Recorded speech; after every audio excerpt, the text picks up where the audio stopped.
Hello everyone, welcomes you all in GDC students. आज वाली इस वीडियोस में आपको मैं उन क्वेश्चंस या उन कंसेप्ट को बताने वाला हूं फार्माकोलॉजी में जहां से फार्मासिस्ट एग्जामिनेशंस, चाहे वो आपका स्टेट लेवल हो, सेंट्रल हो या स्पेशली आरआरबी एग्जामिनेशंस हो, यहां से क्वेश्चंस बनते ही बनते हैं। यानी ये कुछ ऐसे मतलब होता है ना सर, एवरग्रीन, कुछ ऐसे सॉन्ग्स होते हैं जो एवरग्रीन्स होते हैं, हमेशा सुने जाते हैं। कुछ ऐसी मूवीज होती है जो एवरग्रीन्स होते हैं, जो मतलब आप कितनी बार भी देख लीजिए आपको मन नहीं भरता है। ऐसे ही ये कुछ एवरग्रीन कंसेप्ट है फार्माकोलॉजी के, जो आपके आरआरबी एग्जामिनेशंस के लिए बहुत इंपॉर्टेंट हैं। और उन कंसेप्ट को आई होप आप लोग बहुत पहले बहुत अच्छे से पढ़ चुके होंगे। आज केवल उनसे थोड़ा बहुत इंट्रोड्यूस होते हैं और उनके इंपॉर्टेंट पॉइंट्स को कवर करते हैं। क्लियर? तो जैसा कि मैंने आपको यहां पर आपको टैग दिख रहा है कि बार बार पूछे जाने वाले सवाल, यानी ये वो क्वेश्चन है, वो सवाल है जनरल फार्माकोलॉजी टॉपिक्स के, फार्माकोलॉजी सब्जेक्ट से, जो बार बार पूछे जाते हैं। तो सर बताइए ना क्या क्वेश्चन है, क्या है जो बार बार पूछे जाते हैं। तो सबसे पहला तो क्वेश्चन यही आता है कि ऑर्फन ड्रग होता क्या है। पहला क्वेश्चन आपको फार्माकोलॉजी से बनता ही बनता है। फार्मासिस्ट जब आप प्रीवियस ईयर के क्वेश्चन देखेंगे तो उसमें आपको क्वेश्चंस मिलेंगे कि सर ऑर्फन ड्रग्स क्या है। तो these are the drug used for the prevention and treatment of rare disease. Rare disease के प्रिवेंशन और ट्रीटमेंट में यूज होने वाले ड्रग्स को सर हम क्या कहते हैं? ऑर्फन ड्रग्स कहते हैं। ऑर्फन ड्रग में भी life saving drug for some patient. Orphan drug जो होता है वो लाइफ सेविंग ड्रग होता है, क्योंकि rare type of disorder disease को ये क्या करता है जी? ट्रीट करता है, क्योर करता है। एग्जांपल्स याद रखना है, क्या है सर? तो सर सुमेट्रिप्टन है, सोडियम स्टीबोग्लूकोनेट है, सोडियम थायोसल्फेट है, आर से रिफाब्यूटिन, रिफैक्सिन आपका रिटुक्सिमैब है, डीडी से आपका डिजॉक्सिन लाइरोथायोनिन ड्रग है आपका, फैन से आपको फॉर्मिपिजोल, एम्फोटेरासिन बी, एजासिटिडिन और नाइट्रेट निलोटिनिब ड्रग है। तो ये एग्जांपल्स आपको याद रखना है। बस इतना ही मैं आपको कहना चाहूंगा कि रेयर ड्रग्स यानी ऑर्फन ड्रग्स से क्वेश्चंस बनते हैं रेयर ट्रीटमेंट के लिए। बायो ट्रांसफॉर्मेशन, बायो ट्रांसफॉर्मेशन का मतलब होता है मेटाबॉलिज्म।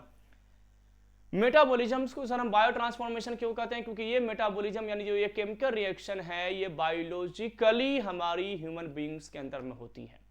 आपने बहुत अच्छे से पढ़ा होगा कि sir plasma, intestine, lungs, liver और किडनी ये वो साइट हैं जहां पर मेटाबॉलिज्म्स होते हैं। प्राइमरली सबसे ज्यादा मेटाबॉलिज्म सर लीवर में होते हैं, क्योंकि वहां पर माइक्रोसोमल एंजाइम बहुत ज्यादा होते हैं। क्या केवल माइक्रोसोमल एंजाइम्स ही बायो ट्रांसफॉर्मेशन यानी कि मेटाबॉलिज्म कराता है? तो नहीं सर, नॉन माइक्रोसोमल एंजाइम्स का भी रोल होता है। माइक्रोसोमल एंजाइम्स में इंपॉर्टेंट माइक्रोसोमल एंजाइम आपने C/P, 3A4 और 3A5 आपने नाम सुना होगा, पढ़ा होगा कि सर मैक्सिमम ड्रग के मेटाबॉलिज्म्स के लिए वो रिस्पॉन्सिबल होते हैं।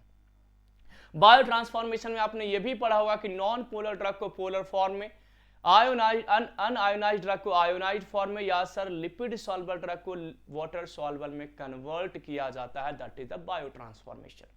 बायो ट्रांसफॉर्मेशन में आपने यह भी पढ़ा होगा कि सर बायो ट्रांसफॉर्मेशन में एक्टिव ड्रग से इनएक्टिव ड्रग बनाया जाता है। बायो ट्रांसफॉर्मेशन में सर एक्टिव ड्रग से एक्टिव मेटाबोलाइट बनाया जाता है। और सर बायो ट्रांसफॉर्मेशन में इनएक्टिव ड्रग, जिसको हम प्रो ड्रग के नाम से भी जानते हैं, तो सर इनएक्टिव ड्रग को एक्टिव फॉर्म में कन्वर्ट किया जाता है। यह भी आपने नाम सुना होगा, यह भी कंसेप्ट आपने पढ़ा होगा। आपने यह भी पढ़ा होगा कि sir phase 1 and phase 2 reactions होते हैं। फेज 1 सर आपका ऑक्सीडेशन, रिडक्शन, हाइड्रोलिसिस, साइक्लाइजेशन, डिसाइक्लाइजेशन, डीअमीनेशन, ये सारे रिएक्शन सर आपके क्या है? फेज 1 में है। और फेज 2 रिएक्शन में सर कंजुगेशन रिएक्शन आते हैं, ग्लूकोरोनाइड कंजुगेशन, सल्फेट कंजुगेशन, ऐसे तमाम कंजुगेशन रिएक्शन जो है वो सर फेज 2 में आते हैं। ये भी आपने याद करके जाना है कि सर माइक्रोसोमल एंजाइम जो है वो आपका ऑक्सीडेशन, रिडक्शन, हाइड्रोलिसिस रिएक्शन, साथ ही साथ में ग्लूकोरोनाइड कंजुगेशन फेज 2 रिएक्शन को कैटालाइज करता है। और जो नॉन माइक्रोसोमल एंजाइम्स होते हैं वो ऑल टाइप ऑफ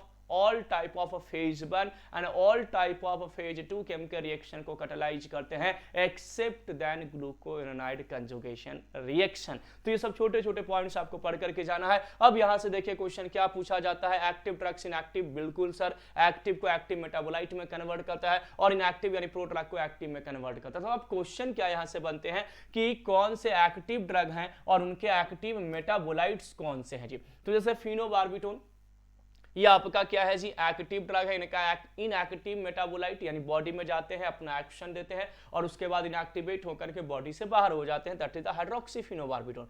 फेनिटोइन का पी हाइड्रोक्सीफेनिटोइन आपका इनएक्टिव फॉर्म है। ज्यादा question active drug and their active metabolite से पूछे जाते हैं और prodrug and their active metabolite से पूछे जाते हैं। ज्यादा क्वेश्चंस आपको यहीं से पूछे जाएंगे कि इनमें से कौन से एक्टिव ड्रग है या इनके एक्टिव मेटाबोलाइट्स कौन से हैं। यानी जैसे मान लीजिए फेनासेटिन ड्रग है तो सर इनका एक्टिव मेटाबोलाइट कौन है, डिजिटॉक्सिन ड्रग है तो सर इनका एक्टिव मेटाबोलाइट्स कौन है। यहां से क्वेश्चंस आपको ज्यादा देखने को मिलते हैं।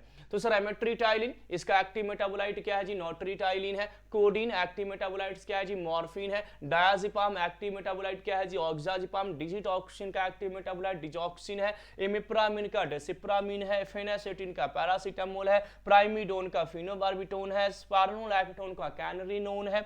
एलोप्यूरिनॉल एलोक्सैंथिन ड्रग है। मॉर्फिन का मॉर्फिन 6 ग्लूकोनाइड है। सिफोटैक्सिम का डायएसिटाइल सिफोटैक्सिम है और प्रोकेनामाइड का एन-एसिटाइल प्रोकेनामाइड। ऐसे आपको ये active and their active metabolite से क्वेश्चन बनते हैं आपके फार्मासिस्ट एग्जामिनेशंस में और आरआरबी में भी आपको आ सकते हैं।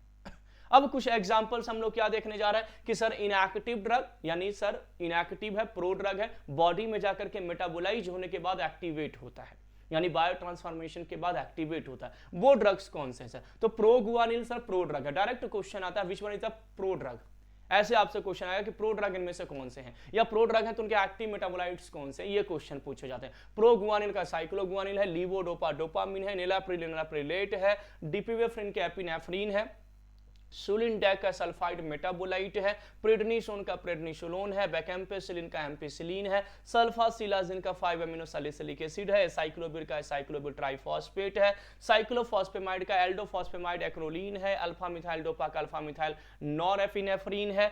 क्लोपिडोग्रिल का आपका थायोमेटाबोलाइट्स है। फ्लोड्रोसिल का आपका फ्लोरोडिन है आपका, और मर्कैप्टोप्रिन का मिथाइल मर्कैप्टोप्रिन्स करके आपको ड्रग्स देखने को मिलते हैं। तो sir active metabolite, their active drug and their active metabolite, inactive it means prodrug and their active metabolite से क्वेश्चंस आते हैं। नेक्स्ट क्वेश्चन जो पूछे जाते हैं वो आपके आते हैं टाइप्स ऑफ रिसेप्टर से। तो टाइप्स ऑफ रिसेप्टर्स में आप लोगों ने क्या पढ़ा होगा कि sir there are 4 type of receptor, ligand gated ion channel receptor, G protein couple receptor, आपका enzymatic receptor and fourth one is the nuclear receptor. ये 4 टाइप के रिसेप्टर पढ़े होंगे। सबसे फास्टेस्ट रिसेप्टर कौन सा है तो sir ligand gated ion channel receptor है, और सबसे स्लोएस्ट रिसेप्टर कौन सा है, न्यूक्लियर रिसेप्टर है। ये भी पॉइंट याद रखना है। सबसे लार्जेस्ट रिसेप्टर की अगर मैं बात करूं, सेल मेम्ब्रेन पे एक्ट होने वाले सबसे लार्जेस्ट जो रिसेप्टर है वो आपका जी प्रोटीन कपल्ड रिसेप्टर है। तो ऐसे कुछ बेसिक क्वेश्चंस आपको बनेंगे। तो ligand gated ion channel receptor, इसमें आपको याद रखना है यहां पर आयंस ओपन होते हैं और हाइपर पोलराइजेशन या डीपोलराइजेशन कॉज करते हैं, यानी सोडियम पोटेशियम कैल्शियम क्लोरीन। जैसा कि आपको मालूम है जब सोडियम और कैल्शियम की एंट्री होगी तो सेल बिकम डीपोलराइज और वहां पर एक्शन पोटेंशियल डेवलप होगा, और जब सेल के अंदर में क्लोरीन की एंट्री होगी या सेल से पोटेशियम बाहर जाएगा तो सेल बिकम रीपोलराइज यानी कि वहां पर रिलैक्सेशन की प्रॉपर्टीज होगी। ये आपका क्या है जी, लिगैंड गेटेड आयन चैनल का आपका पॉइंट है। Ligand gated ion channel receptor में आप लोगों ने एग्जांपल्स भी पढ़ा होगा कि सर हमारे ब्रेन के अंदर में जो गाबा रिसेप्टर है वो ligand gated ion channel receptor है। अपने ब्रेन के अंदर में जो एनएमडीए रिसेप्टर है स्पार्टेट ग्लूटामेट के लिए, वो भी ligand gated ion channel receptor है। अपने ब्रेन के अंदर में सर जो अपनी बॉडी के अंदर में जो आपका निकोटिनिक रिसेप्टर है, एन रिसेप्टर और एनएम रिसेप्टर, ये भी ligand gated ion channel receptor है। और साथ ही साथ में सेरोटोनिन का 5-HT3 रिसेप्टर जो है वो भी sir ligand gated ion channel receptor है। ठीक है ना। ये भी यानी ये सारे रिसेप्टर्स क्या करते हैं, तो बेसिकली इन्हीं आयंस को यूज करके डीपोलराइज या तो रीपोलराइज करने का काम करते हैं। सेकेंड आपका है जी प्रोटीन कपल रिसेप्टर। ये सर हेप्टा हेलिकल रिसेप्टर के नाम से जाना जाता है, मेटाबोट्रोपिक रिसेप्टर कहा जाता है, लार्जेस्ट सेल मेम्ब्रेन रिसेप्टर कहा जाता है, ये हेट्रोट्राइमेरिक रिसेप्टर के नाम से भी जानते हैं, सर्पेंटाइन रिसेप्टर के भी नाम से जाना जाता है। Ligand gated ion channel receptor को ना आयनोट्रोपिक कहा जाता है, इनको मेटाबोट्रोपिक कहा जाता है, सर्पेंटाइन कहा जाता है, लार्जेस्ट सेल मेम्ब्रेन रिसेप्टर कहा जाता है, हेप्टा हेलिकल रिसेप्टर कहा जाता है, हेट्रोट्राइमेरिक रिसेप्टर के नाम से भी जाना जाता है। और ये सर बेसिकली क्या होते हैं, तो ये अपने सेकेंडरी मैसेंजर्स के थ्रू अपना इफेक्टर पाथवेज के थ्रू एक्शन देते हैं। 3 पाथवे आप लोगों ने यहां पर पढ़ा होगा, एडिनाइल साइक्लेज पाथवे जिसको साइक्लिक एमपी पाथवे कहते हैं, दूसरा आपने पढ़ा होगा फॉस्फोलाइपेज सी पाथवे जिसको IP3DAG पाथवे के नाम से जानते हैं, और थर्ड आपने पढ़ा होगा चैनल रेगुलेशन। क्या पढ़ा होगा, चैनल रेगुलेशन पढ़ा होगा। एडिनाइल साइक्लेज की अगर हम बात करें तो सर यहाँ पर रिसेप्टर आपका कौन सा होता है, तो सर रिसेप्टर आपका MD यानी कि आपका muscarinic 2 receptor, dopamine 1 and 2 receptor, साथ ही साथ में आपका हिस्टामिन 2 रिसेप्टर। इसके अलावा इस पाथवेज को और कौन फॉलो करता है, तो अल्फा 2 रिसेप्टर और आपका बीटा रिसेप्टर। ये आपके एग्जांपल्स होते हैं कि एडिनाइल साइक्लेज पाथवे को कौन एक्टिवेट और कौन डीएक्टिवेट करता है। ये आपका GS के साथ जाकर कपलिंग करता है, आपको ये भी पॉइंट याद रखना है कि GS के साथ कपलिंग होगा तो एडिनाइल साइक्लेज पाथवे फॉलो होंगे, एक्टिवेट होंगे, और कैल्शियम क्या होगा जी, इनफ्लक्स होगा, ठीक है ना। जब हम GI के साथ कपलिंग करते हैं तो एडिनाइल साइक्लेज पाथवे इनहिबिट होते हैं, पोटेशियम चैनल ओपन होते हैं। जब हम GQ के साथ कपलिंग करवाते हैं तो Q के साथ कपलिंग होने के बाद आपको याद रखना है फॉस्फोलाइपेज सी पाथवे को एक्टिवेट किया जाता है, यानी IP3DAG पाथवे को एक्टिवेट किया जाता है। और जब GO के साथ कपलिंग करता है तो सर उस केस में आपको क्या किया जाता है, कैल्शियम चैनल को इनहिबिट किया जाता है। तो ये कपलिंग वाले पॉइंट्स भी आपको याद रखने हैं। सिंपली आपको यह भी याद रखना है अल्फा बीटा और गामा 3 सब यूनिट होते हैं। जब अल्फा यूनिट सेपरेट होगा, अलग होगा, तब ये रिसेप्टर क्या होते हैं जी, एक्टिवेट होते हैं और यहां पर सेलुलर रिस्पांस देते हैं। एंजाइमेटिक रिसेप्टर यानी डिफरेंट एंजाइम्स हैं, खासतौर से आप लोगों ने जब इंसुलिन पढ़ा होगा डायबिटीज टाइप 1 डायबिटीज के केस में, तो वो प्रोटीन काइनेज जो आपके रिसेप्टर पे जाकर बाइंड करते हैं वो एंजाइमेटिक रिसेप्टर होते हैं। इसके अलावा आपने जैक स्टेट पाथवे भी पढ़ा होगा है ना, जो ग्रोथ हार्मोन जाकर के जहां पर काम करते हैं, प्रोलैक्टिन जहां पर एक्ट करते हैं, तो ग्रोथ हार्मोन प्रोलैक्टिन जहां पर काम करते हैं वो भी एंजाइमेटिक रिसेप्टर होता है, जैक स्टेट आपने वहां पर पढ़ा होगा। इसके अलावा सर न्यूक्लियर रिसेप्टर आप लोगों ने लास्ट में पढ़ा होगा, जो सबसे स्लोएस्ट रिसेप्टर है, और न्यूक्लियर रिसेप्टर में आपने पढ़ा होगा कि सर T4 T3 यानी thyroxine hormone, triiodothyronine hormone, vitamin D या जो lipid soluble highly lipid soluble molecules होते हैं वो न्यूक्लियर रिसेप्टर पर जाकर के बाइंड करते हैं। तो ये कुछ बेसिक कंसेप्ट हो गया, कुछ बेसिक एग्जांपल हो गए कि कौन किसको क्या करता है जी, फॉलो करता है, ठीक है ना। इसको आपको क्या करना है, याद रखना है। जब हम अभी मैंने एडिनाइल साइक्लेज का भी एग्जांपल्स क्लियर किया था, फॉस्फोलाइपेज सी पाथवे को कौन टारगेट करते हैं, तो वहां पर आपको याद रखना है H1 रिसेप्टर है सर, वहां पर याद रखना है अल्फा 1 रिसेप्टर वहां पर है, मस्कुरेनिक M1 रिसेप्टर है, ये सब आपके किसको, तो सर फॉस्फोलाइपेज सी यानी कि IP3DAG पाथवे को फॉलो करते हैं। ये सब पॉइंट्स आपको कवर करके जाना है। नेक्स्ट आते हैं थेराप्यूटिक्स इंडेक्स क्या होते हैं। थेराप्यूटिक्स इंडेक्स से भी क्वेश्चन आपको फार्मासिस्ट एग्जामिनेशंस में पूछे जाते हैं student. It is a measure of the safety of a drug. Therapeutics index से हमें क्या पता लगता है कि ड्रग की सेफ्टी मार्जिन क्या है, यानी अगर मान के चलिए 20 mg में ड्रग सेफ है, और हाईएस्ट अगर मान के चलिए कि 20 mg में ड्रग सेफ है, 50 mg में ड्रग सेफ है या नहीं, 60 mg में ड्रग सेफ है या नहीं, 100 mg में ड्रग सेफ है या नहीं, यानी कितने डोज तक ड्रग सेफ है ये पता लगाना है, तो आपको थेराप्यूटिक्स इंडेक्स पे जाना होगा। और it is the calculated as the ratio of lethal dose 50 and effective dose 50। तो व्हाट इज थेराप्यूटिक्स इंडेक्स, तो sir it is the ratio of LD50 and ED50। LD50 ED50 and LD50 नहीं होगा जी, LD50 to ED50 होगा, यानी lethal dose to effective dose होगा। Effective dose to lethal dose नहीं होगा, वहां पर अगर ऑप्शन में ED50 टू LD50 हो जाएगा तो आप कंफ्यूज हो जाओगे, इसलिए मैं आपको यहां पर हिंट कर रहा हूं LD टू ED याद रखना है, ठीक है ना। LD टू ED आपका ये रेंज होता है जी।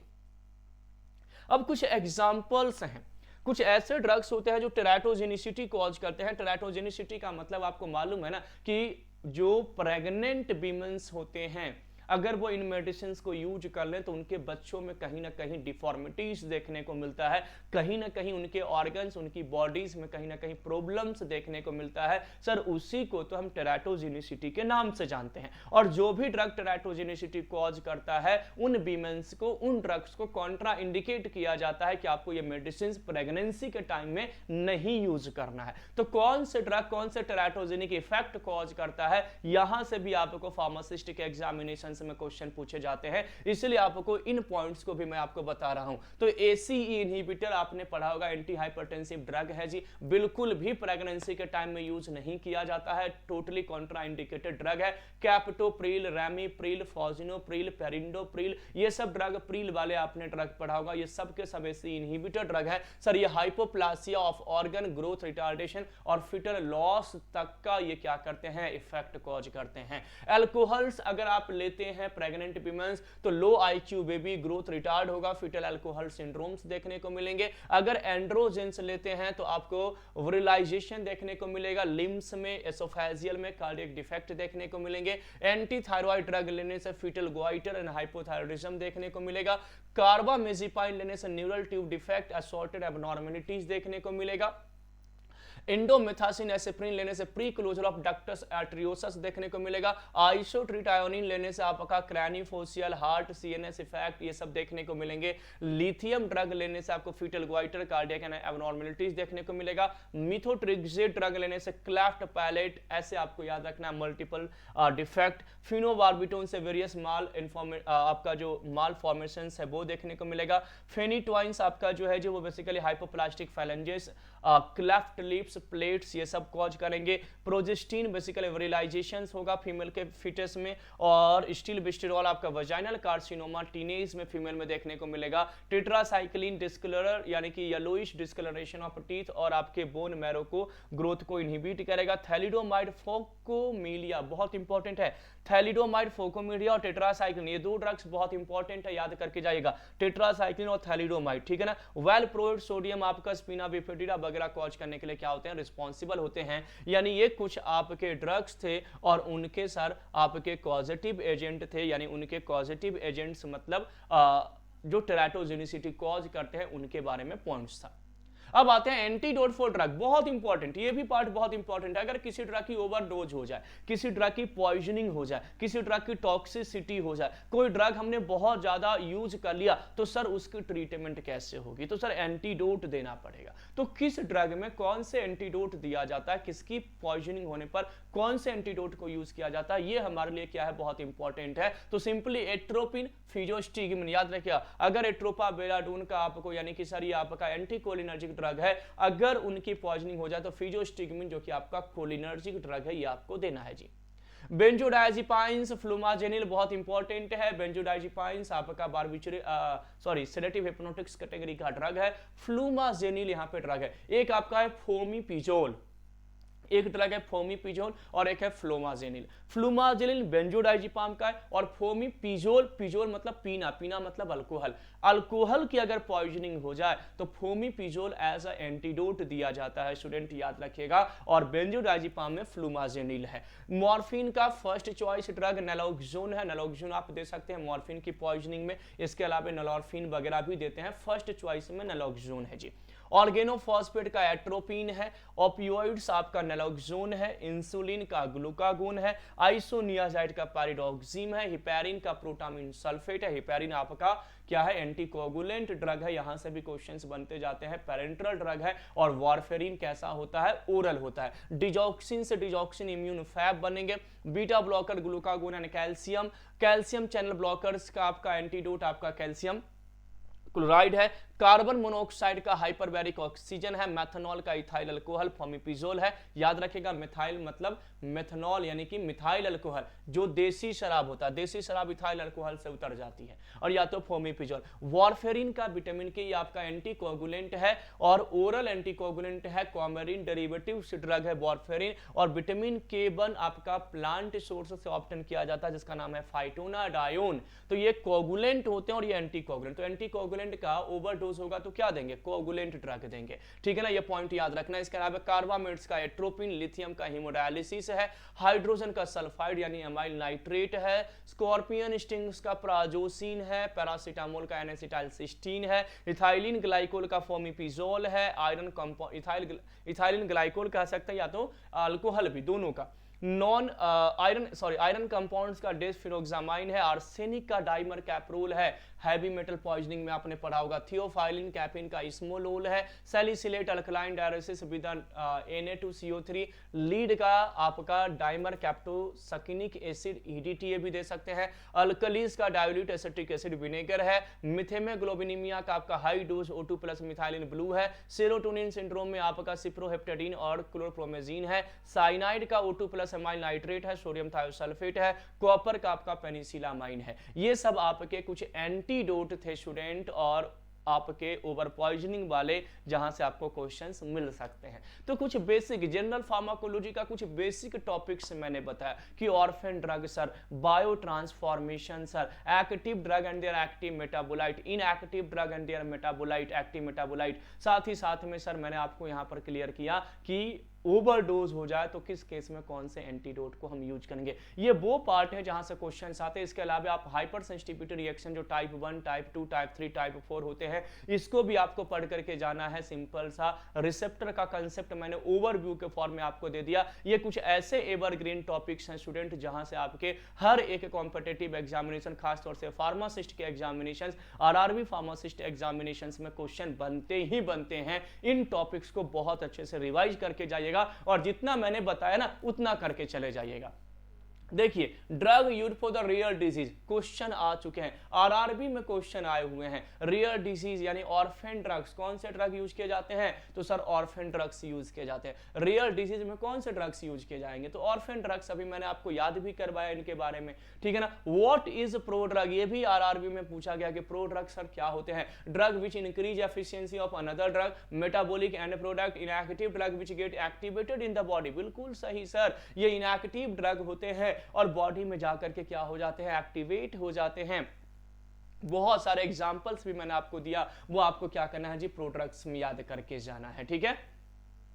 जी protein couple receptor, RRB pharmacist का क्वेश्चन है। जी प्रोटीन कपल रिसेप्टर क्या है जी, a bundle of 7 alpha helix, a bundle of 4 alpha helix, a bundle of 5 alpha helix या बंडल ऑफ 6 अल्फा हेलिक्स। तो मैंने आपको बताया है कि जी प्रोटीन कपल रिसेप्टर को सर मेटाबोट्रोपिक रिसेप्टर कहा जाता है, सर्पेंटाइन रिसेप्टर कहा जाता है, हेप्टा हेलिकल रिसेप्टर, यानी हेप्टा मतलब 7 हेलिक्स है, 7 अल्फा हेलिक्स प्रेजेंट होता है। हेट्रोट्राइमेरिक भी कहा जाता है, यानी अल्फा, बीटा और गामा 3 सब यूनिट इनमें प्रेजेंट होते हैं और इनको sir largest cell membrane receptor भी मैंने बताया है। तो ऑप्शन यहां पर क्या हो जाएगा कि सर 7 अल्फा हेलिक्स प्रेजेंट होते हैं, जैसा कि मैंने आपको पॉइंट बताया है। GPCR में आपको याद रखना है। और जब ये एक्शन देना होता है तो सर ये अल्फा सब यूनिट को क्या होना होता है, सेपरेट होना होता है बीटा और गामा से।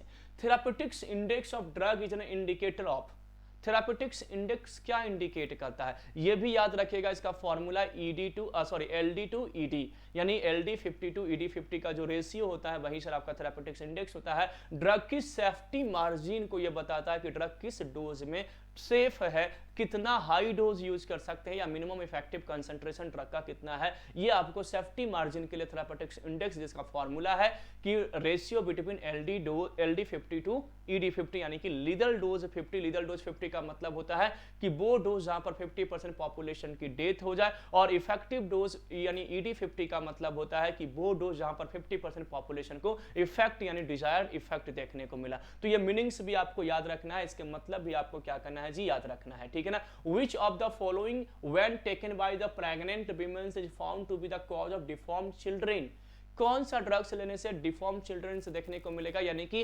टेराटोजेनिसिटी देखने को मिलेगा। ये RRB फार्मासिस्ट का ये भी क्वेश्चन है। तो ग्लिसरॉल, जाइलिडीन, थैलिडोमाइड या नन ऑफ द अबव, तो सर फोकोमिलिया कॉज करता है कौन, थैलिडोमाइड। मैंने बताया था कि इंपॉर्टेंट क्वेश्चंस है, क्वेश्चंस आ चुके हैं। ये आपके कुछ इफेक्ट मैंने बताया था जो आपको क्या करना है स्टूडेंट, याद रखना है। नेक्स्ट क्वेश्चन है, in the treatment of acute inorganic arsenic poisoning the most likely drug to be use. Arsenic poisoning या तो अदर जो हैवी मेटल पॉइजनिंग होता है या दूसरे ड्रग की ओवरडोज होता है, जैसे मॉर्फिन्स है, पैरासीटामोल्स है, आपका अल्कोहल्स है, तो कौन सा ड्रग यूज करेंगे? तो सर आर्सेनिक के पॉइजनिंग में कौन सा होगा? डिफेरोक्सामाइन, डाइमरकैप्रोल, ईडीटीए या पेनिसिलामाइन? तो सर डिफेरोक्सामाइन तो सर आयरन के लिए होते हैं, बिल्कुल भी यूज नहीं होंगे। तो सर डाइमरकैप्रोल यानी कि आपका जिसको हम ब्रिटिश एंटी ल्यूसाइड के नाम से भी जानते हैं, BAL के नाम से भी जाना जाता है स्टूडेंट डाइमरकैप्रोल को। ऑप्शन बी यहां पर क्या है जी, करेक्ट आंसर है। ये टोटल 6 क्वेश्चन जो आपके RRB एग्जामिनेशन में पूछे जा चुके थे।